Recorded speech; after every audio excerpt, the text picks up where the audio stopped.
Vienes de una isla. ¿Qué es ser de una isla? Bueno, ¿Qué te dio a ti Irlanda? yo vengo de una isla, nací allí, ¿sabes? Me nacieron allí y no pude elegir nada. Yo creo que soy más de continentes que de islas, en el fondo, ¿no? Pero claro, te toca nacer donde naces, los padres que también, el abuelo y el tatarabuelo, y no eliges nada, ¿no? De modo que yo nací en una isla bastante extraordinaria, yo creo, ¿no? Sobre todo desde el punto de vista literario.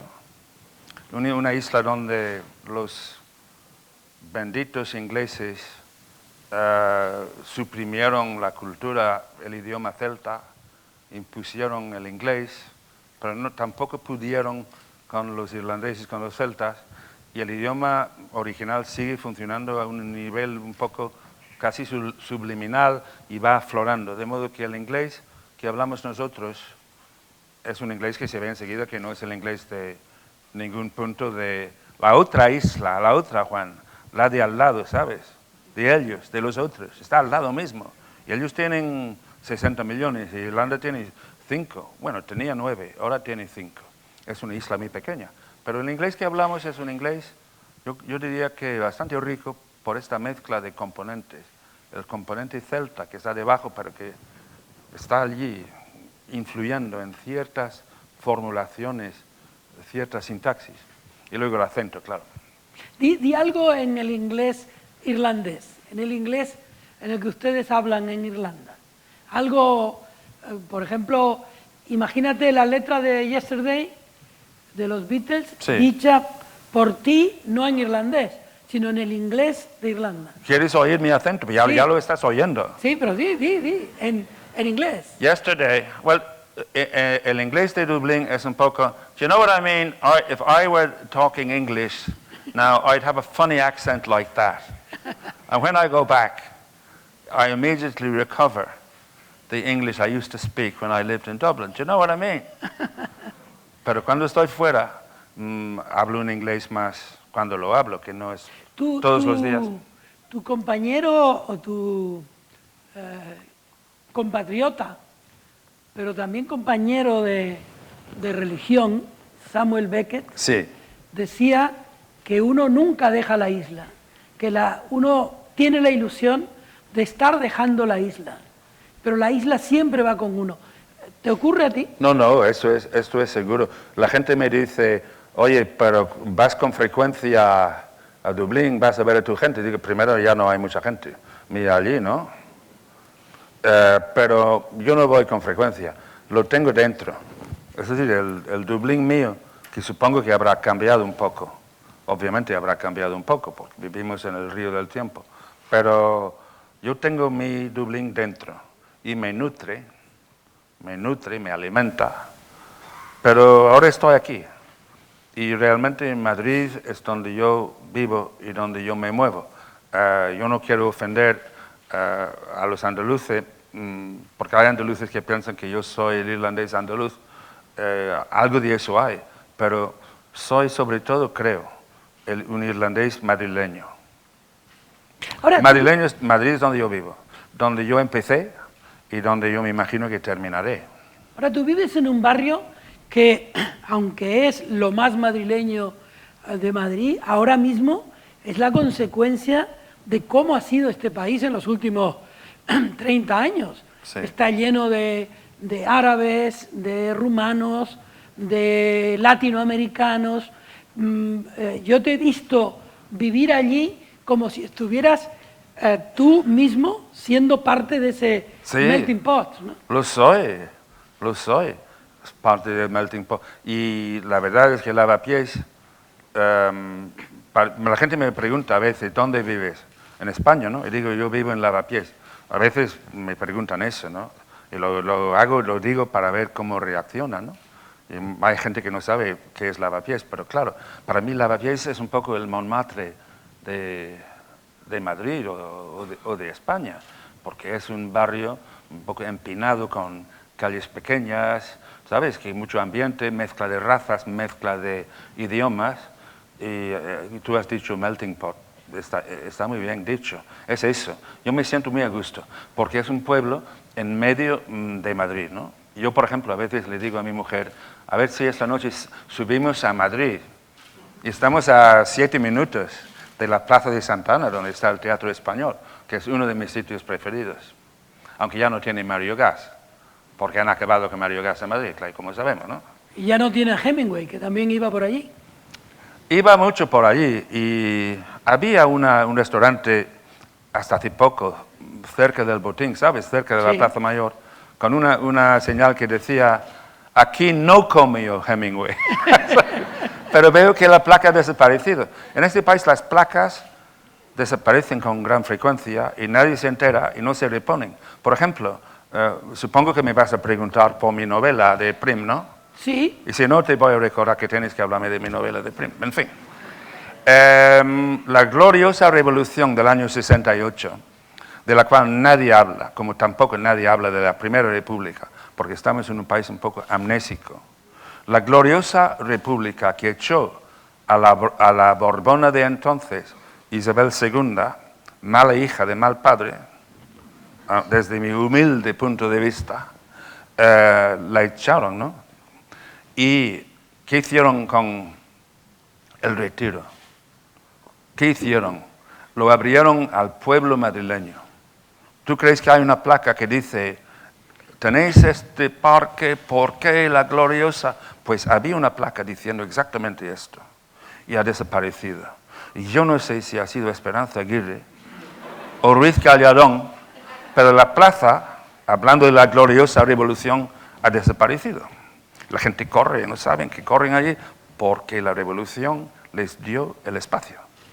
Tú has señalado tu novela como lugar en el que uno pudiera fijarse para entender tu manera de ver la evolución histórica de este país. El personaje de la novela, Peter Boyd, es, en cierto modo, aunque está en el siglo XIX y él está estudiando qué pasó en 1831, Peter Boyd viene a España comisionado para estudiar qué pasó con Prim, Sí. quién lo asesinó, etcétera, etcétera. Sí. Y Peter hace un diario que se parece en cierto modo a diarios que tú mismo has escrito, en lo que se pregunta qué le pasa a este país para que no se reconcilie consigo mismo, para que siga siempre mirando con mala fe a aquellos que quieren mejorar su vida. Y leyéndolo pensaba que Peter Boyd era como Gibson ahora, o como Gibson en los años 50 cuando vino a este país, y se preguntó algo que tú me preguntabas en tu casa de Lavapiés en enero de este año. Sí. Era exactamente esto. ¿Cuándo ha tenido paz este país? Bueno, es mucha pregunta. Obviamente mi... Eso es tu culpa porque me has dicho que te hablara de tu novela. Sí, bueno, no me quiero comportar como Francisco Umbral no sé, como aquel programa con Mercedes Milá, y se enfadó muchísimo. No, yo no soy como, en ese sentido, como Francisco Umbral. Pero obviamente mi protagonista tiene mucho que ver conmigo, porque yo empecé a hacer un libro convencional sobre el asesinato de Prim. Tampoco soy especialista en el siglo XIX, pues decidí hacer una novela. Yo creo que para un biógrafo que soy yo, sobre todo biógrafo, la tentación de novelar está allí siempre. Muchas veces he sentido la tentación de inventar un diálogo pensando nadie se dará cuenta de que lo inventé. ¿Comprendes? Esta tentación criminal en un biógrafo de inventar un diálogo. Recuerdo que cuando Calvo Sotelo lo van a asesinar y lo sabe, cuando va bajando la escalera, hice un libro sobre Calvo Sotelo, La noche que mataron a Calvo Sotelo, que es un poco como novela, pero no es novela. Y va bajando la escalera con aquella gente que evidentemente le van a matar, ¿no? Y tiene un diálogo con la institutriz, que es francesa. Él ha estado mucho en París, habla francés. Y sabemos que hubo un diálogo. En aquel momento yo me sentí novelista. Hombre, no lo hice, pero tenía ganas de recrear aquel diálogo, que seguro que era tremendo, porque le dice, señorita, me van a matar y avísala por lo que fuera, ¿no? Pues no lo hice, pero siempre tenía la idea de tal vez poder un día inventar una trama y hacer una novela histórica. Eso es lo que yo he hecho, porque mi libro tiene mucha investigación. También, ¿por qué lo hice? Lo hice, entre otras razones, porque vi que nadie me hablaba de la Primera República. Y digo, ¿cómo es posible que se habla mucho de la Segunda República, pero se supone que si hay una Segunda República, ha habido una Primera República, ¿no?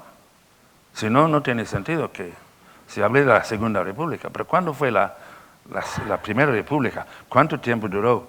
¿Por qué no duró más tiempo? ¿Cómo fue? ¿Y cómo fue el asesinato de Prim? ¿Por qué no se ha resuelto el magnicidio de Prim, que fue un hombre admirado en toda Europa como diplomático, como jefe militar, valiente, siempre a la cabeza de sus hombres, hasta el punto de llegar a decir, no hay bala capaz de matarme a mí, ¿no? Llegó a creer que no había bala para él, ¿no? Y pensé, bueno, hay que hacer algo. Tengo que hacer algo. Hay más cosas, pero voy a hacer una novela. En vez de hacer un libro convencional, voy a hacer una novela, porque quiero contar algo que tiene que ver con lo de hoy. Y ahí está el secreto del libro. Yo creo que tiene muchas claves para intentar entender la situación en España hoy. Justamente hay un episodio en el libro que es extremadamente conmovedor, que es la carta en la que el padre de Peter Boyd, sí, Robert Boyd, sí. Robert Boyd, se despide de la madre. Tú dices que Cánovas debió decirle a la institutriz, me van a matar. Calvo Sotelo, sí, sí. Bueno, a Calvo Sotelo, sí. perdón. Sí, sí. Y ahora te vengas narrativamente sí. y haces la ficción de la carta del padre de Peter Boyd, que ahí dice, me van a matar. Sí. Pero yo me siento fuerte, le habla del cónsul, le habla de todo lo que ocurre, un poco es el trasunto ficticio de lo que quisiste hacer. Sí, y te voy a decir algo que acabo de saber, que tú no sabes y yo tampoco lo sabía. Bueno, tengo que explicar a nuestros amigos que no todo el mundo lo sabe, pero Robert Boyd fue un joven irlandés, amigo de Byron, tenía 27 años y conoció a Torrijos en Londres. ¿Y qué es otro personaje de la novela? Es un personaje histórico que está enterrado en el cementerio británico de Málaga, donde yo vi su tumba y me conmovió, ¿no? Bueno, él tenía 27 años, conoce a Torrijos y otros liberales en Londres. Todos odian a Fernando VII, ¿no? Incluso Byron, todos ellos odian al tirano español del momento. Y Robert Boyd acaba de heredar algo, no sé cuánto, hombre, es imposible de saber exactamente, pero una pequeña fortuna que puso al servicio de Torrijos. Pero no solo puso su fortuna, sino su vida, porque lo fusilaron en la playa de San Andrés de Málaga, con 50 hombres más, con Torrijos y 50 más, fusilados en la playa. ¿Ah? Un joven irlandés. Y cuando yo vi su tumba, pensé, bueno, tengo que novelar, tengo que hacer algo con este material. Y fue así como yo empecé con todo este tema de Prim y de inventar un periodista, hijo de Robert Boyd, que vuelve y que va en busca de no de los asesinos materiales, sino del cerebro de detrás, que probablemente fue el duque de Montpensier, que acabó con Prim porque le odiaban y le envidiaban a muerte. Y todo eso fue creciendo, pero con la base histórica de un irlandés fusilado al lado de Torrijos porque quería ayudar a los españoles a conseguir una parcela de libertad. Es hermoso, ¿no? Es hermoso y maravilloso. Y no se había contado la historia. Y el chico había nacido en Gibraltar. El chico nació en Gibraltar porque, mira, bueno, tú empezaste con lo que te iba a decir, perdóname, se me fue el santo al cielo, como me pasa cada vez más. Claro, son los años. Esta carta de despedida que yo inventé, cuando Robert se despide de su novia, es una chica de Algeciras que él ha conocido en Gibraltar, porque la preparación de la expedición de Torrijos llevó 4 meses más o menos, estuvieron en Gibraltar y tal, y conoce una chica. Y le escribe la noche del fusilamiento, le escribe una misiva tiernísima, ¿no?, de despedida. Pues yo acabo de saber que escribió realmente la misiva que yo inventé. ¿Qué me dices? Como te estoy contando. Es que la literatura... Hombre, estoy exagerando un poco, pero te estoy contando casi lo que acabo de saber. Que se despidió de sus familiares. Hombre, la chica me la inventé, porque los irlandeses somos muy románticos, estamos siempre enamorados. Y seguro que él, que era guapo y rico y tal, y aventurero, obviamente conoció a una chica magnífica en y ahora Gibraltar, que nos ¿no? conoces tanto y que conoces tanto este país, eres ciudadano español, Sí, también. Pago impuestos. y pagas impuestos, Sí, soy legal. eres legal, eres de Lavapiés. Sí. Un colega tuyo, Juan Marichal, que era Sí. tinerfeño, como nosotros, escribió un libro que se llama El secreto de España, en el que se hace la misma pregunta que tú. ¿En qué momento este país tuvo paz? Y habla precisamente del periodo 1868, cuando podía imaginarse que España iría por otros derroteros. Tú has conocido la España franquista, Sí. has conocido también la España del cambio, años 80, en el año 81 te daban un premio sobre por un libro Sí. sobre José Antonio Primo de Rivera, entonces recibiste amenazas, has vivido la España de las autonomías, ahora estás viendo la España de la crisis, la España que también se deshace. ¿Cómo ves tú este país? ¿Cómo lo has ido viendo a lo largo del Bueno, tiempo? está por hacer todavía, ¿no? Hombre, ha habido mucho país a lo largo de los siglos, pero hay unos problemas muy graves. El no aceptar, es decir, la derecha de este país es un gran problema. ¿Qué le vamos a hacer? Es un gran problema la derecha que tiene este país. Y la iglesia que tiene este país, que es también la derecha, es un gran problema. Hombre, yo quisiera que la iglesia española fuera como la francesa, más intelectual, más realmente separada del Estado. Aquí tenemos una separación en teoría, pero en la práctica sigue más o menos igual. Es un gran problema, porque el diálogo es muy difícil. Pero luego, el problema fundamental para mí, yo soy muy de Américo Castro, aunque no soy historiador profesional, he leído muy poco en comparación con lo que debería haber leído, es que es un espanto, pero yo creo que aquí lo grande es la mezcla de cultura, la mezcla de sangre. ¿Recuerdas Peribáñez y el comendador de Ocaña de Lope de Vega, ¿no? Sí. Cuando Peribáñez dice, yo soy un hombre, aunque de villana casta, limpia de sangre, y jamás de mora ni de hebrea manchada. Esta noción de sangre manchada, mora, hebrea, no es cristiano, es una perversión del cristianismo. Y ver esto como un problema, tener una obsesión con la sangre pura, limpia, es una enfermedad, pero muy grave. Ha influido muchísimo en la actitud del catolicismo español, ¿no? La idea de que lo español es lo católico, lo demás es una cosa foránea, que hay que echar, y echaron, porque 500.000 de moriscos en una población total de 7 millones es mucha expulsión, ¿no? Aquello dañó profundamente el alma de este país. Y los hebreos también. Y los hebreos también. Y ambos eran españoles.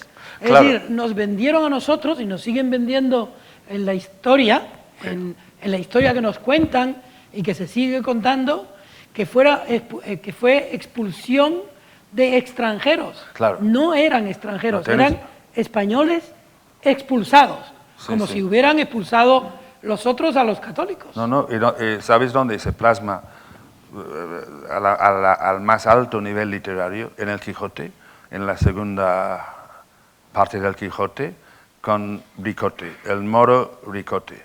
Es sublime lo que cuenta Cervantes, que vuelve Ricote a su pueblo y tropieza con Sancho, y Ricote viene disfrazado y Sancho no le reconoce al principio y se sientan y creo que les invitan a comer con ellos, Sancho, y de repente se da cuenta de quién es, que Ricote ha vuelto a su pueblo disfrazado, porque claro, si le cogen es muy grave, ha estado en Alemania, y canta lo que es la libertad en Alemania, donde hay libertad de conciencia. Esta frase está en Cervantes. Dice más o menos, Sancho, no sabes cómo es Alemania, donde hay libertad de conciencia. Esta frase, ¿no? Y luego dice, dulce es el recuerdo de la patria, Sancho, porque yo nací allí, yo soy de aquí, y me han echado. Hombre, el dolor de la expulsión está en Cervantes. Y luego vienen los eruditos y dicen una nota a pie de página, en la edición que yo tengo, que hubo que echar a los moriscos porque eran peligrosos enemigos de España.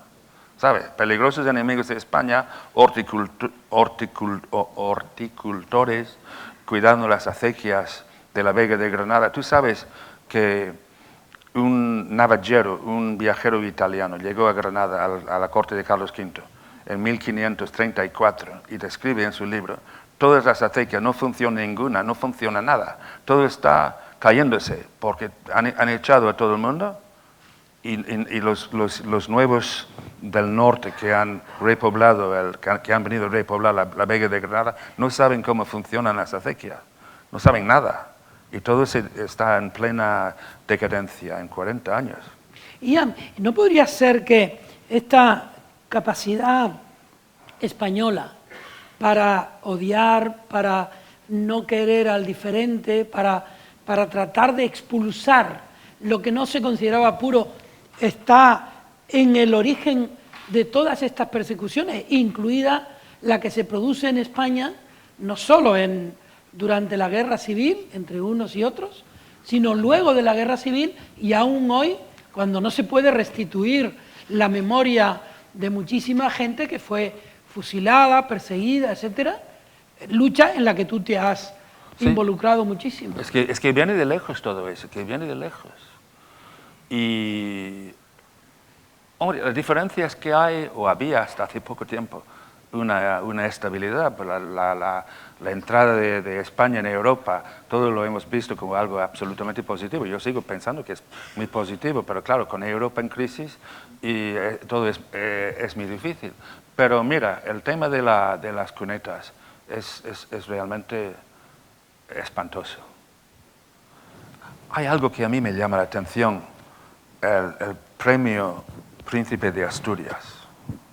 Se concede en Oviedo y la sede del premio está en una calle que lleva como nombre General Yagüe. Estamos en 2012 y está implicado entonces la familia real, el premio Príncipe de Asturias. El General Yagüe es el asesino de Badajoz, que dijo, ¿cómo iba yo a dejar atrás 2.000 rojos y seguir hasta Madrid, dejando atrás? Tuvimos que matarlos y los matamos. Es decir, esto se sabía en Madrid, porque todo el mundo me habla de Santiago Carrillo y Paracuellos, ¿no? Pero ellos entraron ya con la idea de matar. Y hay 130.000 cadáveres todavía de rojos, de los perdedores en cunetas. No me parece normal, y no me parece normal que el premio... ¿cómo se llama?, de Príncipe de Asturias, esté en una calle con el nombre de un declarado asesino. Me parece malo para el país, malo para la derecha, malo para los demás, y un espanto ante el mundo. ¿Qué dice Mariano a la Merkel de estos temas, de nazis y de fascismos y de asesinados y de judíos? ¿De qué hablan? Es decir, ¿cómo puede España mantener la cabeza erguida ante el mundo cuando el Estado no está buscando a los muertos de la guerra civil? Con el argumento de que, desde el PP, el argumento de que esto es reabrir heridas, remover odios. Yo no he visto ningún odio en absoluto en mis andanzas por la piel del toro. No he visto sed de venganza, nada. revanchismo, he visto dolor y una sed de justicia. Y lo de Garzón realmente ante el mundo, yo siento casi vergüenza ajena, aunque no es ajena, porque yo tengo la nacionalidad. Es mía, es decir, es mi vergüenza ante el mundo. Y no sería tan difícil, Juan, con un poco de magnanimidad. Esto se resuelve de la noche a la mañana, se resuelve. Y sería lo cristiano y lo decente, y si me apuras, sería lo católico, en el mejor sentido de la palabra. Pero no se está haciendo. Pero lo católico en España ha sido siempre es una palabra grande, pero le va bien, ¿no? Siempre ha sido intolerante, básicamente intolerante. Hubo en el franquismo, sobre todo en la última etapa, curas rojos o sacerdotes progresistas que se dedicaron a tratar de coser heridas Claro para que se acabara el dolor. Claro que pero sí. también fueron expulsados. Claro. O tácitamente expulsados. No, lo sé. Y el caso de Tarancón, por ejemplo, que creo que hasta recibió amenazas de muerte. Sí. No solo amenazas de muerte, sino que ministros del gobierno de Franco que asistieron con él al acto de entierro del caudillo, le gritaron ellos, Tarancón, al paredón. Al paredón, sí. O sea que era muy explícito, ¿no? Sí. Pero volviendo al tema de los premios Príncipe de Asturias, ya para pasar a otra cosa, añado una información. Cuando se producen los premios, los Príncipes de Asturias se quedan en un hotel que se llama Reconquista. Ah, sí, también es verdad. También es verdad. Aunque eso no me parece tan grave, vamos, pues, tampoco me gusta mucho, pero lo de la insensibilidad ante un hecho, porque es una cosa enorme, ¿no? Yo me pregunto, cuando Leonard Cohen va a recoger el premio, porque como sabemos todos, Leonard Cohen adora la obra de Lorca, creo que su hija tiene nombre, se llama Lorca. Vale, y cómo se da cuenta de que va a recibir el premio. Es como, yo le dije a un amigo alemán, claro, esto es imposible en Alemania, diga, esto es como poner una calle en Alemania con Goebbelsstraße o Hitlerstraße, ¿no? Pues nosotros en Santa Cruz hemos tenido durante años, y en la democracia también, la Goebbelsstraße, que ahora se llama Rambla de Santa Cruz. Bueno, es que son cosas inconcebibles, ¿no? Que no hay nadie con sensatez. Porque no hay libertad de conciencia. ¿Ah? La libertad de conciencia marca la historia. Fíjate, esta frase de Cervantes, yo me quedé atónito cuando me di cuenta.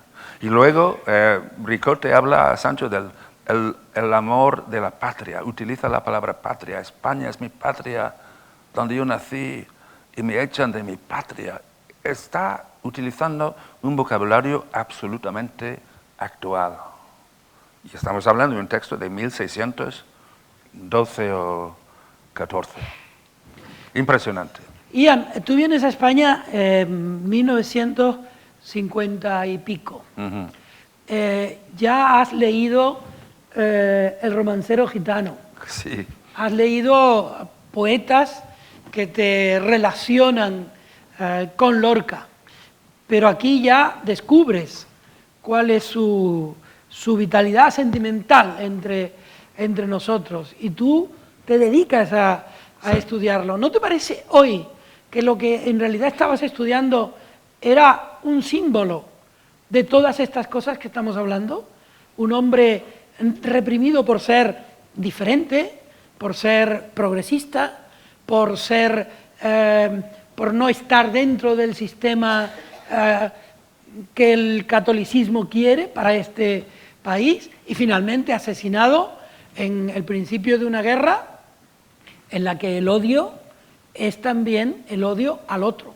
Sí, sí. Y hoy es mundialmente conocido por su obra, porque decían antes que fue realmente su muerte lo que le catapultó a la fama. Pero Lorca no necesitaba para nada su asesinato. iba ya siendo conocido. Bodas de Sangre se había traducido al inglés, incluso se había representado, lo cual es un milagro, porque es muy difícil traducir Bodas de Sangre al inglés. Iba ya camino de la fama. Hombre, es evidente que su asesinato ayudó el proceso, pero muchos poetas han muerto en guerras, muchos poetas, bastantes, han sido asesinados. Eso no garantiza la perdurabilidad de su palabra escrita, de su fama, en absoluto. No garantiza nada el asesinato, no. Yo no sé, yo tuve la suerte de entrar en su mundo y encontré mi tema, si quieres, porque tenía todo, abarcaba todo. Primero, un poeta genial, pero maravilloso, popular, a la vez popular y culto en la tradición de Lope de Vega. Pero luego muchísimo más. Era muchísimo más que eso. Dramaturgo, músico, dibujante, hombre carismático, y siempre con el tema de los que sufren. Tú lo has dicho, pero es verdad. El tema del ser humano que no puede vivir su vida es la grandeza de su obra. No es una obra panfletaria, ¿sabes? Pero está allí en el meollo de cada poema y cada obra. Es un tema reincidente, obviamente relacionado con su propia condición de marginado, que no puede vivir su vida. ¿Tú te imaginas lo que era nacer o te encuentras, eres gay en la Granada de entonces, que era una ciudad muy reaccionaria y que sigue siendo muy reaccionaria? Nacer gay allí, ser gay, un problema para ti, para tu familia, para tus amigos, para todo el mundo. Eres diferente, no puedes vivir tu vida. Obviamente la temática de la obra de Lorca viene de su propio problema como ser humano en aquel ambiente. Pero luego es más y crece la obra y toca todos los registros, porque él es un genio, nace un genio. A mí me produce realmente ternura y amor y admiración cuando pienso en su contribución a la civilización mundial, y está allí todavía en su cuneta y no lo buscan y no lo están buscando, pero este hombre ha hecho más por España que casi nadie. Perdón, estamos volviendo un poco a lo que dijimos antes, pero es extraordinario. No, pero es interesante porque leyendo tu biografía y oyéndote hablar de Lorca, la sensación que uno tiene es que tú no has hecho solo la biografía de Lorca, sino en cierto modo una biografía de cómo cristaliza en un momento determinado de la historia de España toda esa historia de fanatismo que nos ha dominado y nos sigue dominando en cierta manera, ¿no? Sí, y el tema de la envidia, ¿no? Es extraño. Unamuno, Madariaga y otros han dicho que, hablando de los pecados mortales, los 7 pecados mortales, que la envidia es la que les ha tocado en suerte, mala suerte a los españoles. Yo no sé si eso es verdad o no. Lo que sí sé es que James Joyce, mi paisano, preguntado por el mismo tema, dijo que el pecado mortal de los irlandeses es también la envidia. De modo que los españoles y los irlandeses somos unos miserables envidiosos. Y la envidia mata. No mata diciendo su nombre, porque ningún macho español o irlandés va a decir yo envidio a fulano, porque esto es admitir tu inferioridad. Puedes decir odio, lo maté por odio, porque el odio es muy viril, ¿verdad? El odio se puede admitir, pero la envidia nunca. Y en Lorca hay un componente en su asesinato de envidia también, miserable envidia. Es curioso porque en tu libro La Berlina de Prim, Boyd, el padre, identifica también la envidia con el odio, ¿no? Sí. Francisco Ayala contaba que hubo asesinatos en la guerra civil porque una persona recordaba que otra no le había saludado adecuadamente en el rellano de la escalera, y al empezar la guerra civil se vengó de ese saludo por odio, ¿no? Sí, bajo el disfraz de denunciar a uno por rojo. Exacto. Cuando estás denunciando tu propia envidia, pero esto no se dice, pero matando por envidia. Claro, y hay un romance de Lorca, Antoñito el Camborio, lo matan sus primos por envidia, por envidia. La envidia es terrible, es atroz. Y claro, en una situación de guerra civil, pues la envidia comete muchas barbaridades, porque puede hacerlo disfrazada de odio o de rechazo. ¿Qué aprendiste de este país estudiando a Lorca? Todo. Yo creo que realmente todo lo que soy, bueno, casi todo lo que soy como escritor, viene de mi descubrimiento del mundo de él. Ha sido una experiencia difícil de describir, pero yo descubrí mi vocación de biógrafo cuando vi que había que hacer el primer libro sobre el asesinato y luego creció y se convirtió en biografía de toda la vida. Pero claro, yo le debo todo porque entrar en aquel mundo de Lorca es entrar en España a todos sus niveles, el nivel político, el nivel literario, el nivel musical, el nivel, bueno, por la amistad con Dalí, el nivel cinematográfico. Todo, es todo, es el sumum, es un cosmos. Y entras allí, es imposible salir. De modo que me cogió para siempre una telaraña de la cual, o tal vez un laberinto, recordando a nuestro amigo Gerald Brennan, España como laberinto del cual es imposible salir una vez entrado. No había manera posible de salir y sigue creciendo.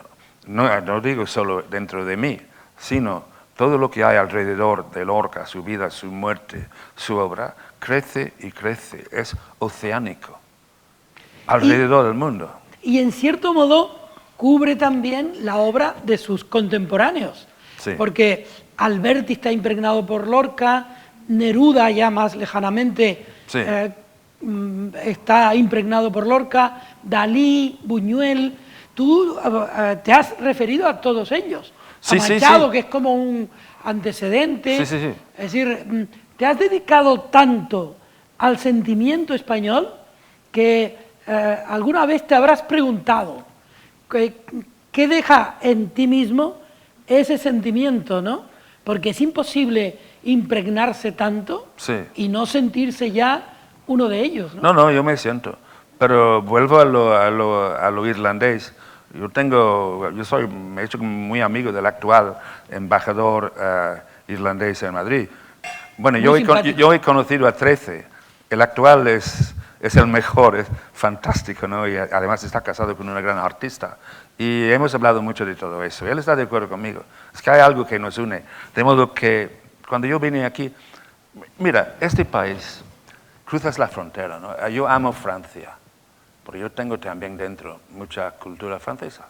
Empecé antes con el francés, pero cruzas la frontera y pides un vino y no te dan una tapa, ¿sabes? No, esto... Tienes que mirar para allá de vez en cuando. Sí, yo digo en serio. Es increíble este país poder entrar en un bar en cualquier rincón del país y pides una copa y te dan algo y te pones a hablar con el que está a tu lado. Y a mí me gustan las conversaciones superficiales, es decir, que inmediatas y tal. Hola, ¿qué tal? Y muy bien, ¿y de dónde vienes? Y luego nos vemos y luego nunca vuelves a ver a la persona, pero no importa, has tenido una conversación y has aprendido algo. Esto me parece único en el mundo, porque esto no hay en Inglaterra, no hay en Irlanda, no hay en Australia, no sé si hay en Rusia, es posible. Esto es algo que habéis inventado los españoles, no sé de dónde viene, hay explicaciones de tapar. No, era que te ponían una copa de algo, bueno, y para que no sí. Llegaran moscas o lo que fuera, Sí. ponían encima una tapa. Bueno, yo era sé un trozo de pan con algo. Sí, yo sé que es la explicación que dan, pero eso tampoco explica el fenómeno, ¿no?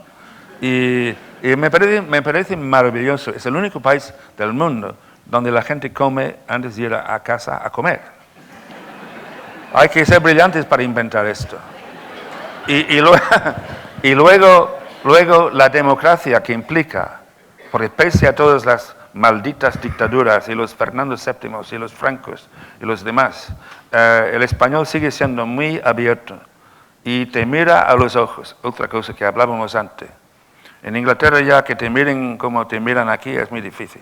Hay una mirada esquiva, ¿no? Que no. A mí me gustan estos ojos abiertos que he encontrado en España. Y además da gusto a veces cuando los ojos son de una chica, ¿sabes? Y han leído algo de uno y te miran y te dicen, tú eres el autor del libro y tal. Bueno, el libro es un desastre, pero te miran, Juan.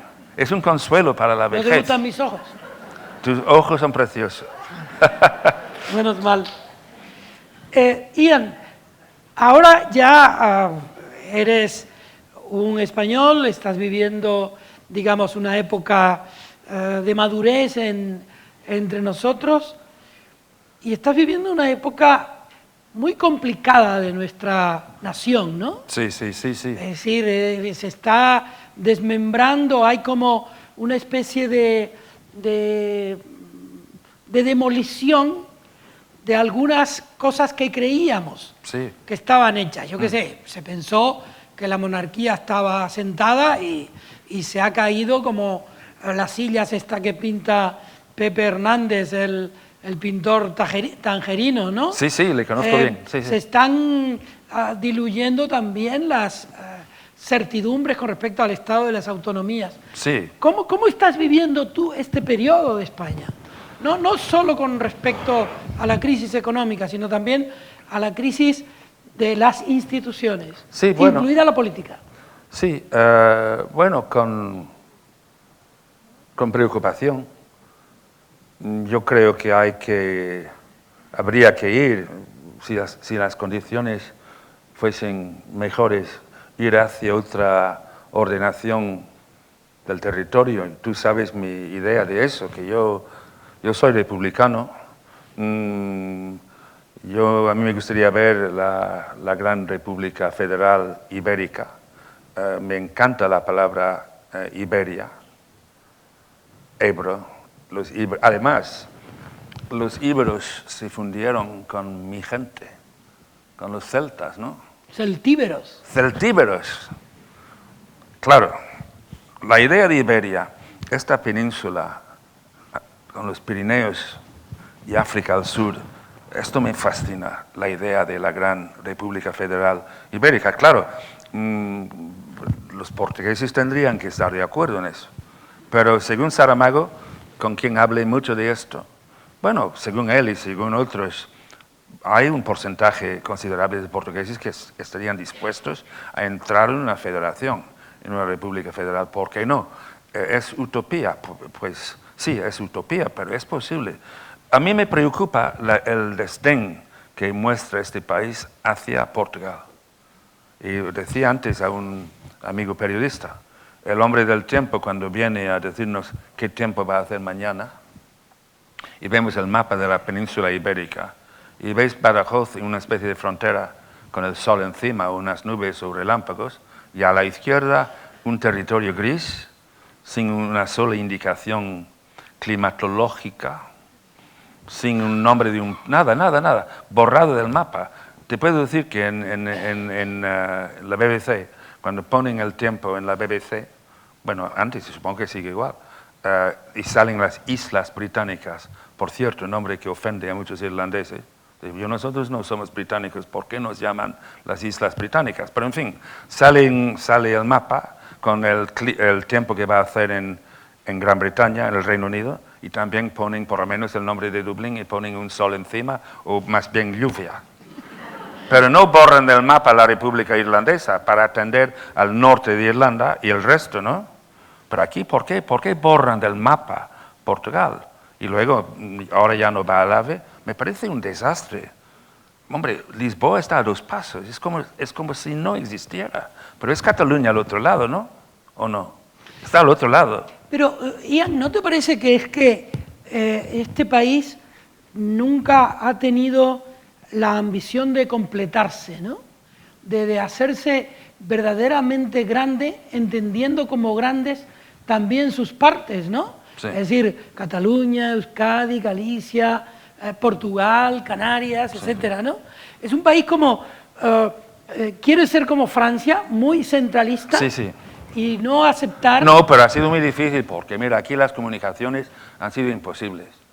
No olvidemos que España es el segundo país más alto de Europa después de Suiza, con comunicaciones imposibles, con estas cordilleras gigantescas cruzando la península.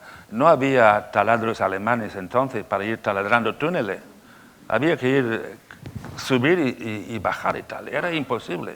Si hoy cuesta tiempo llegar desde Cádiz a Galicia, fíjate el siglo XIX, con Richard Ford iba a caballo y eran 3 meses o yo qué sé. Richard Ford sale en tu libro de La Berlina de Prim. Sí, ¿sí? ¿Sí? Ah, Lo sale. nombras. Bueno, tendré que releer el libro. Me imagino que sale porque de todos los viajeros británicos del Peter Boyle usa Sí. su libro Sí, para tienes razón. circular por España. Sí, quería saber si has leído el libro. Muy bien, has leído el libro. Has leído el libro, muy bien. Bueno, es el libro más grande jamás escrito por un extranjero sobre España, tal vez sobre cualquier país. Richard Ford estuvo aquí, bueno, ya hemos mencionado la fecha, 1845, hizo un manual, además con un título muy divertido, Manual para viajeros en España y lectores en casa. Si no querían venir aquí, bueno, podían leer. Y todo lo que dice Richard Ford, y un retablo, por ejemplo, si este retablo existe todavía en tal capilla, es la mejor descripción que existe sobre... ¿Por qué estamos hablando de Richard Ford? Porque tú lo has evocado para decir que ahora es muy fácil desplazarse. Imagínate Bueno, las Richard comunicaciones. Ford. Sí, este país ha sido muy difícil. Mira, por eso del reino de Taifas. Sí, porque cada región estaba como separada, aislada, y no estaba en contacto con el resto, porque era imposible, ¿no? No era como Francia, que tú acabas de mencionar, muy llana, y las comunicaciones eran mucho más fáciles, menos el Massif Central y todo, pero el resto era muy fácil, ¿no? Aquí no, todo lo contrario, era muy difícil. De modo que esto dio lugar a un retraso en relación con Europa, de los trenes y todo eso. Era muy difícil aquí, terriblemente difícil. Es un país muy hosco, es una paramera, todo el centro, ¿no? Lo dijo Livio, el historiador, tellus dura, ¿cómo era? Dura tellus Hispaniae, dura tierra. Unamuno dice madrastra, tierra, ¿no? Es verdad, con unas franjas fértiles. ¿Y la gente? La gente de aquí. La gente ha tenido una vida muy difícil a lo largo de los siglos, ¿no? La lucha con la naturaleza, la lucha por sobrevivir. Las urdes, pero yo estoy ahora con Buñuel, como sabes. Ahora hablamos de Buñuel. Luego. Bueno, ok. Bueno, vamos a hablar de las urdes. Quiero decir que ha sido muy difícil aquí, la vida de los campesinos, la vida de la gente del campo, ha sido de una dureza terrible. Y esto sí que crea carácter, ¿no? ¿Cómo son los españoles? Bueno, yo no podría generalizar, pero hemos hablado de los ojos de una manera... Todos los viajeros del siglo XIX dicen lo mismo, la nobleza de la gente normal, la gente pobre, los campesinos, una nobleza. Dice lo mismo Antonio Machado cuando un campesino le dice, don Antonio, nadie es más que nadie. Y Machado no olvida jamás aquel dicho, ¿no? Dicho con nobleza, que nadie es más que nadie. Qué lección que le da a un campesino de Soria, ¿no?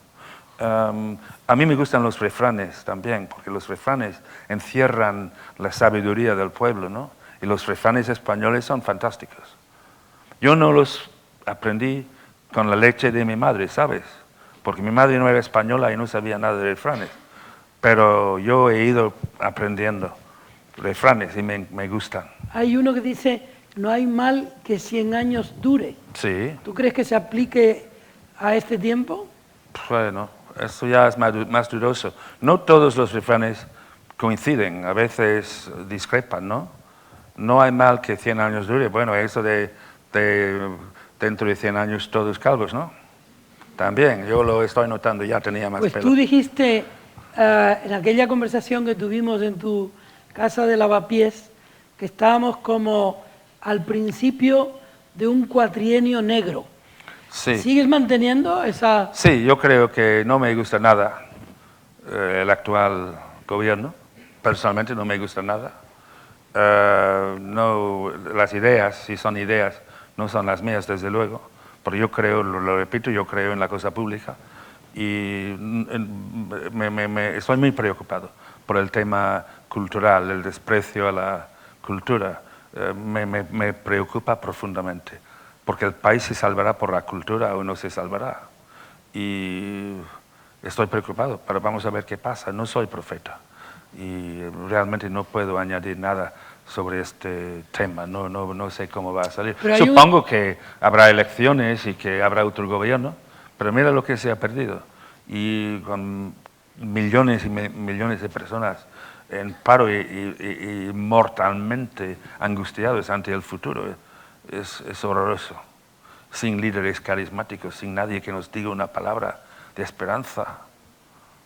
Hay un elemento ahí tú decías que la cultura es la que hace a los pueblos, pero ahora, por ejemplo, estamos presenciando unas huelgas muy peculiares, en las que los chicos han decidido no ir a los institutos y a las escuelas en protesta por lo que el gobierno está haciendo con la educación, ¿no? Es un momento, simbólicamente es muy grave. Es muy grave, sí. Porque no hay nada como... Bueno, está en Dante, ¿no? Lasciate ogni speranza. El infierno es perder la esperanza.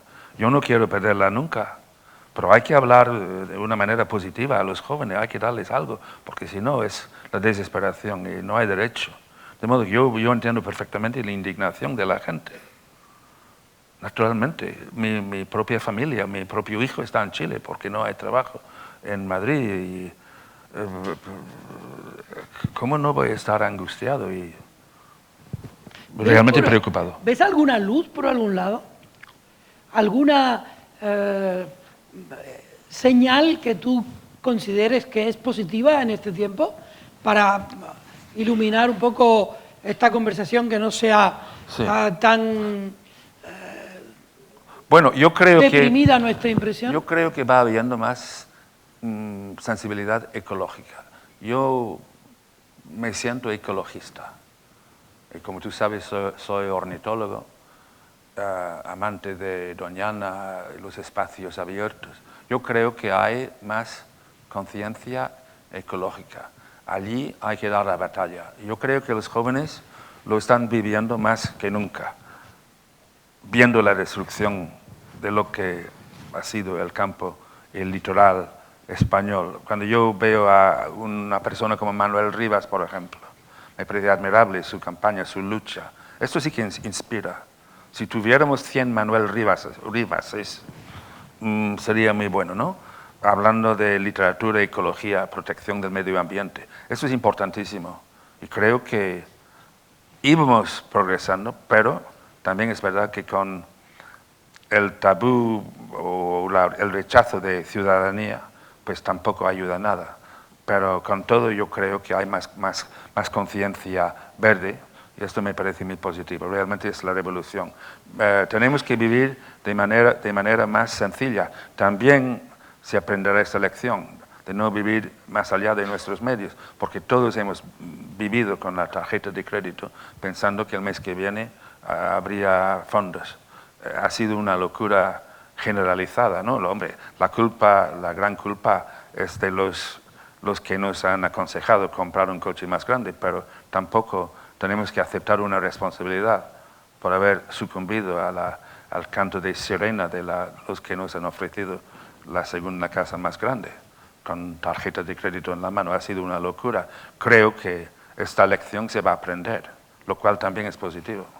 De modo que alguna señal, alguna pequeña señal, pues sí, alguna pequeña lumbre, pero tampoco me puedo sentir muy optimista. Brecht decía, y a veces en este ciclo he evocado ese verso, que también se puede cantar en los tiempos oscuros. Sí.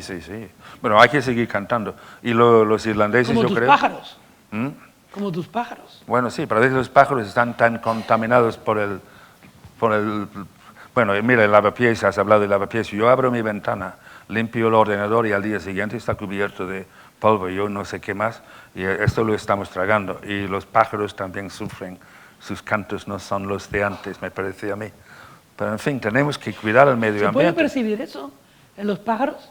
Sí, ¿Se sí, puede sí. percibir que un Sí. pájaro no Cante está... mal. ¿Sí? Sí, está tosiendo. Claro. Claro que sí se puede percibir. Pero ¿Y tú eres capaz de comunicarte con un pájaro? yo reconozco muchos cantos de pájaro. Por ejemplo, cuando yo voy corriendo en el retiro, yo no llevo cascos como mucha gente porque quiero oír el pájaro carpintero. Y el otro día estuve en Segovia, en el Hay Festival, y estaba firmando libros. Y de repente oigo una chova. ¿Tú sabes lo que es una chova? Chofa. No, chova, Chova, no sé. con V. Chova es como una graja, pero no es una graja porque tiene un pico rojo, curvo, y anidan en el puente romano de Segovia. Y Antonio Machado tenía, el instituto estaba al lado de donde arranca el acueducto, y allí desde su aula oía el canto de las chovas que anidan en el acueducto. Pues yo estaba filmando y de repente canta una chova, yo conozco el canto. Y digo, hombre, hay una chova. Y una señora me dice, ¿pero cómo sabe usted? ¿Cómo es posible que usted sepa qué es una chova? Un guiri que viene aquí y sabe que tenemos chovas en el acueducto romano de Segovia. Digo, pues normal, porque soy ornitólogo. Pero no estaba ronca la chova que yo oí, cantaba bien. Cantaba bien. Porque el aire de Segovia es más puro que el aire de Lavapiés. Interesante. Tú sabes que aquí, ya que tú eres ornitólogo y además te gustan los refranes Sí. y la meteorología, aquí en Canarias se dice, cuando el grajo vuela abajo, hace un frío del carajo. Está muy bien. Voy a ver si lo recuerdo para contarlo mañana en Madrid. Sí. Bueno, los refranes son fantásticos. Ian, ahora estás trabajando en Buñuel. Sí. Antes trabajaste en Dalí. Cuando te metes, por ejemplo, como ahora, en un personaje tan poliédrico como fue Lorca, evidentemente, como fue Dalí y como fue Buñuel, cuando te metes en un personaje, ¿cuál es el chispazo previo? ¿Qué es lo que te dice, estúdiame? Bueno, yo llevo años conociendo la obra de Buñuel, porque no se puede escribir sobre Lorca sin tener en cuenta su amistad con Buñuel o con Dalí, porque hay cosas de Lorca en Buñuel, hay cosas de Buñuel en Lorca, hay cosas de Dalí en ambos. Es increíble, porque son íntimos amigos y se admiran, es decir, saben que son muy especiales. ¿Cómo no iban a saber? Es decir, y disfrutan esta relación, incluso cuando hay envidias el lunes, pero no el jueves y tal. Ellos se quieren a las 10 sí, y se odian a las 11. Exacto. Ellos vivieron con una intensidad realmente increíble, como mucha gente, porque los españoles sí que tenéis una gran vitalidad. Ojo, a veces pienso que demasiada vitalidad, porque se desborda fácilmente, ¿no? Y cuando se desborda es muy peligrosa, cuando no se controla, ¿no? Un poco, ¿no? Sí. Pero en fin, ellos son inmensos y claro que lo saben porque tienen este talento, ¿no? Dalí nació dibujando y están allí y se conocen, de modo que Dalí, mi libro de Dalí viene de Lorca, así que no sé, estudiando a Lorca, cuando leéis la correspondencia amorosa entre ellos, amorosa, claro, porque viene un momento en que Lorca está enamorado de Dalí. Y Dalí no puede, porque Dalí tiene muchas dificultades con su padre, no sabe quién es, no sabe, todo el tema homosexual le pone muy nervioso. Sobre todo cuando lee en Freud que la paranoia tiene que ver con la homosexualidad, lo cual ya hoy no se acepta. Pero como Dalí sabe que en su familia hay una tendencia paranoica, cuando luego empieza a dudar de su sexualidad, Lorca le asusta, le empieza a asustar. Esto no quita, tenemos la correspondencia y las cosas que le dice Dalí a Lorca a mí me emocionan, porque son de una sensibilidad, y él que Lorca le lleva 6 años, me parece que son, y Dalí le dice, mira, el romancero gitano es una mierda. Le dice Dalí, y porque el otro le quiere, le escucha. Y dice, mira, estos gitanos son un asco. Estamos en el momento del surrealismo. Y tú tienes que ser el mayor poeta surrealista del mundo. y deja los gitanos y aquella que se la llevó al río y el resto, y tienes que ser el gran poeta que eres. Es decir, y tú serás el mayor poeta del mundo, y te lo digo yo, ¿eh? Vas a ser el mayor poeta del mundo. Y eso en el año 28. Ese tipo de documentación que yo he podido manejar, oye, es fantástico.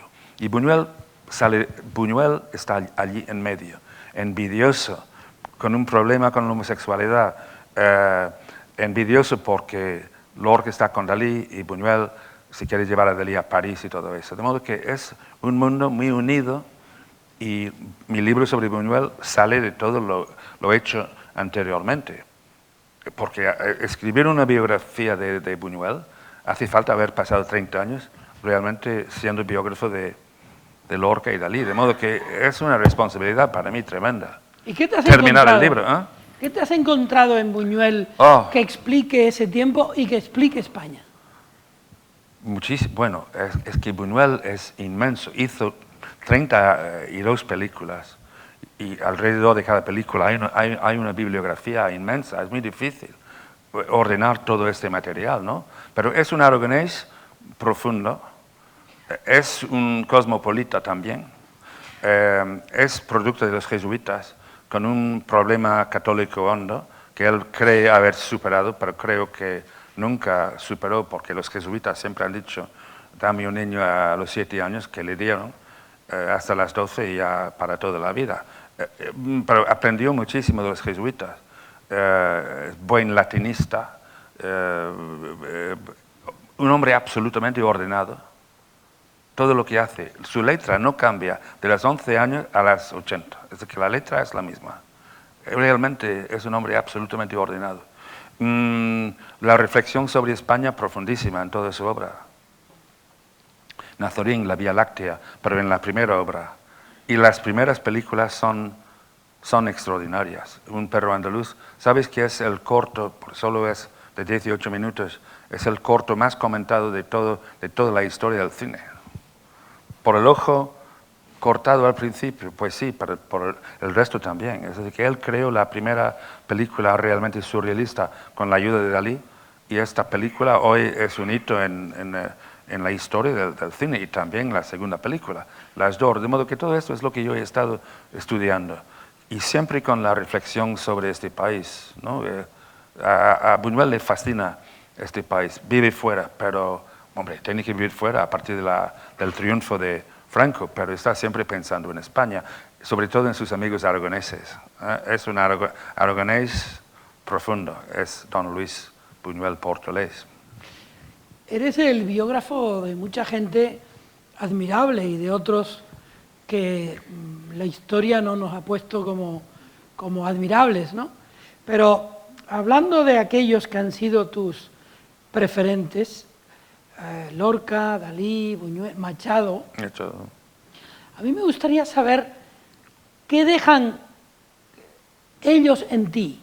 ¿Quién es Ian Gibson como consecuencia de haber estudiado a estos personajes? Claro, es una pregunta muy difícil para mí saber exactamente, ¿no? Gracias a ellos, sobre todo, yo creo haber aprendido a escribir el tipo de libro que yo hago, que es sobre todo biografía, ¿no? Y aprendes mucho de ti mismo estudiando en profundidad a otro ser humano.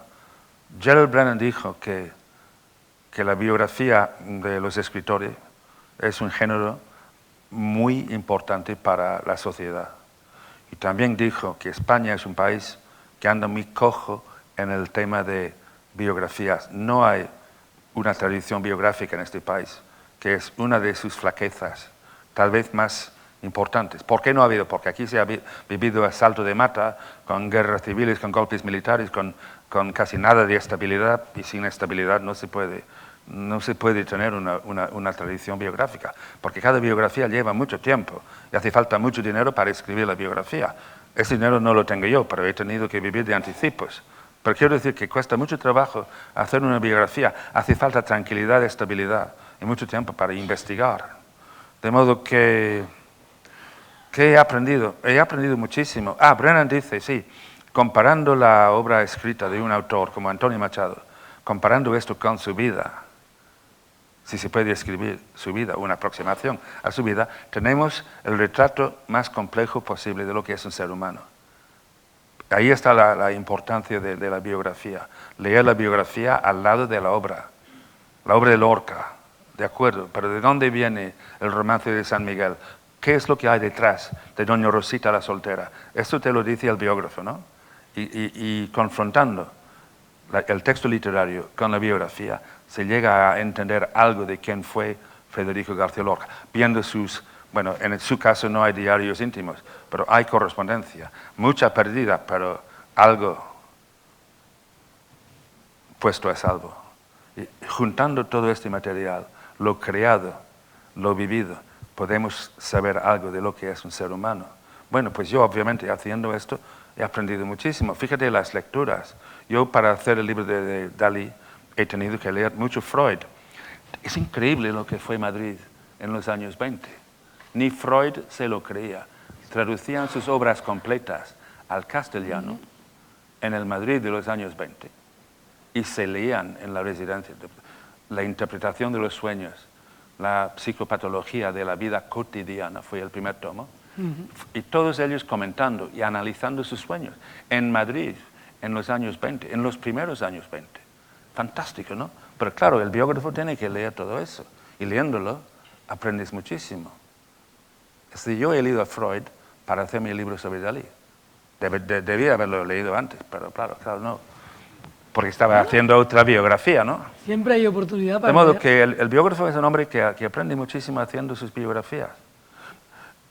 Claro, son personajes que a mí me fascinan. En el caso de Paul Preston, mi amigo, y su biografía de Franco, yo le pregunté, ¿pero cómo ha sido capaz de escribir la biografía, hacerlo objetivamente?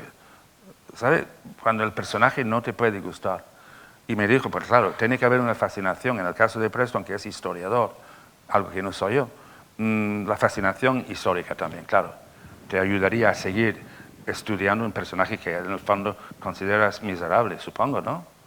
Pero en mi caso no. Yo he elegido Lorca, Dalí, Buñuel, Machado. Son mis cuatro. Yo no haré más.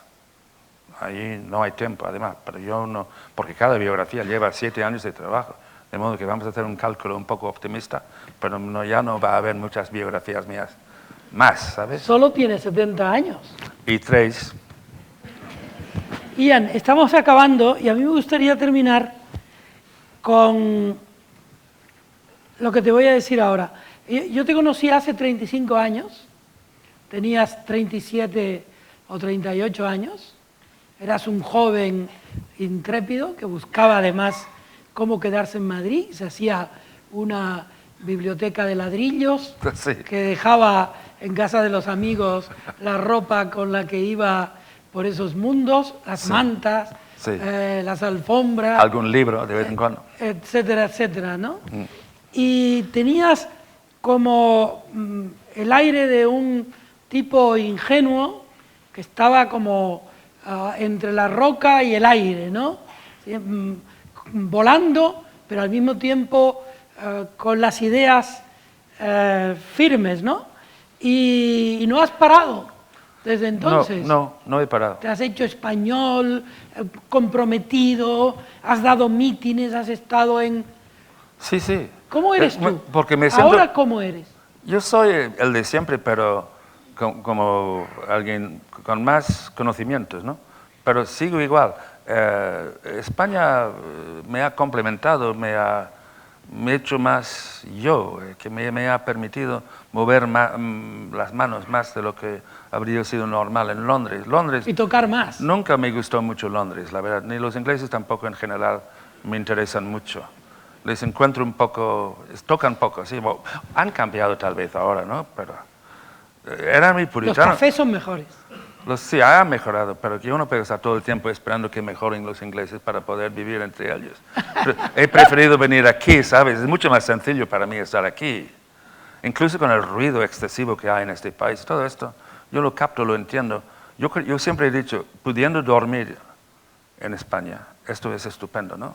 Si no puedes dormir porque hay un vecino o tu techo es su suelo, está entra a las 3 de la madrugada, como a mí me ha pasado, y te dice cuando sube, este piso es mío, y si no te gusta, vete a otro sitio, o compra Guiri de mierda. en la última planta como yo, para no tener que soportar el ruido que yo estoy produciendo en tu casa, ¿sabes? Esta línea, bueno, yo soporto todo eso porque estoy aquí, pero digo, pudiendo dormir, esto es estupendo. Si no puedes dormir, esto ya es un infierno. No sé si estáis de acuerdo conmigo, pero... ¿Qué tal duermes? Bueno, es una pregunta íntima. Sí. ¿Qué te voy a decir? Pero luego vendrá Yo otra te voy a más decir, la próstata tiene su servidumbre, estas cosas. Ian, hoy he sabido la clave de tu enorme actividad. Dime. ¿Por qué escribes tanto? ¿Por qué eres tan productivo? ¿Por qué te concentras tanto en lo que estás haciendo? Y es la siesta. Pues explícalo. Explica, porque no es una siesta cualquiera. Explícalo tú. Bueno, si queréis lo... No, es muy sencillo. En sánscrito, o sánscrita, es sánscrito. Sánscrito. Sí, está bien. Se dice savasana. Yo no sé sánscrito, pero he practicado un poco el yoga. Y sé que esta palabra significa la postura del cadáver. Suena un poco siniestro, pero es fantástico. Es muy sencillo. Te tumbas. Si yo te digo, tú nos haces un... Yo no, pero puede haber un voluntario. Un voluntario para No, hacer... mira, es facilísimo. Te tumbas en el suelo de espaldas y te duermes. Ahora, esto no es fácil al principio, como yo llevo 40 años haciéndolo. Y lo hago cada día. Te da 20 minutos de descanso. Increíble. Mejor sobre una alfombra. Aquí es un poco duro para ti. Para mí yo me duermo enseguida, porque estoy acostumbrado.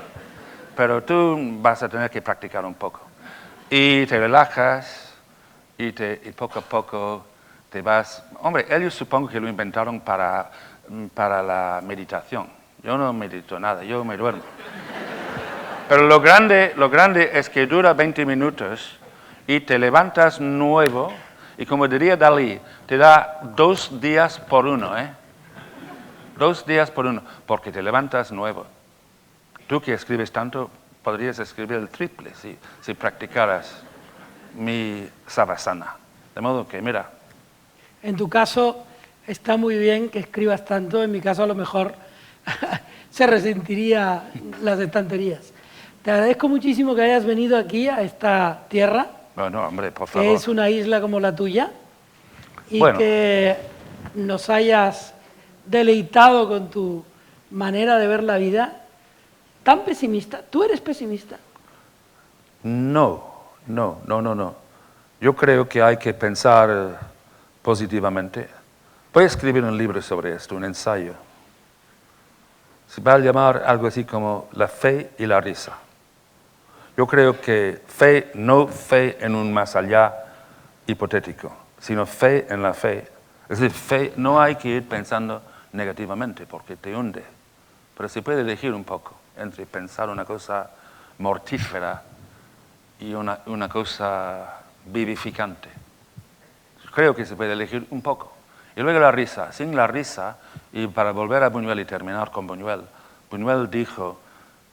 Hay que reír, pero a fondo, por lo menos 3 veces cada día, para poder sobrellevar esta vida, este valle de lágrimas. Hay que saber reírse, pero reír hondo, nada de una sonrisita. Una risa como si subiera desde los tobillos, por allá abajo, ¿no? Por todo el cuerpo. Yo no consigo hacer esto con facilidad, pero reírme, sí me río. Pues a lo mejor en el yoga hay alguna enseñanza no lo sé. Al respecto. Yo estoy pensando porque, mira, voy a hablar con Tamayo, a quien yo admiro mucho, de esto. Aquí podríamos hacer una pregunta al público. A ver. ¿Hay una sola risa en el Viejo Testamento? No recuerdo. ¿Alguien recuerda una risa? Dios, por ejemplo, se ríe una sola vez en el Viejo Testamento. No. Pero ¿cómo es posible? Si Dios, dicen, nos ha inventado el cuerpo, se supone que inventó la risa. ¿Para qué? si no la practica él. Es verdad, nunca se rió Dios. Yo creo que no hay una risa. Hay todo lo demás. Violaciones, asesinatos, bailes, el cantar de los cantares, sexo incluso. Pero risa, risa, risa, risa, honda, profunda. ¿Quién se muere de risa en la Biblia? Se me acaba de ocurrir, vamos.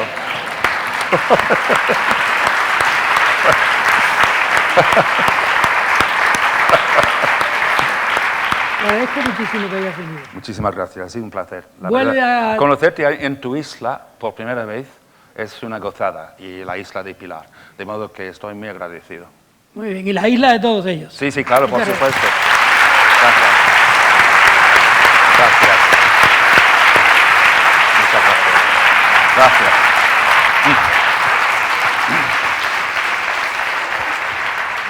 Gracias, Juan. gracias.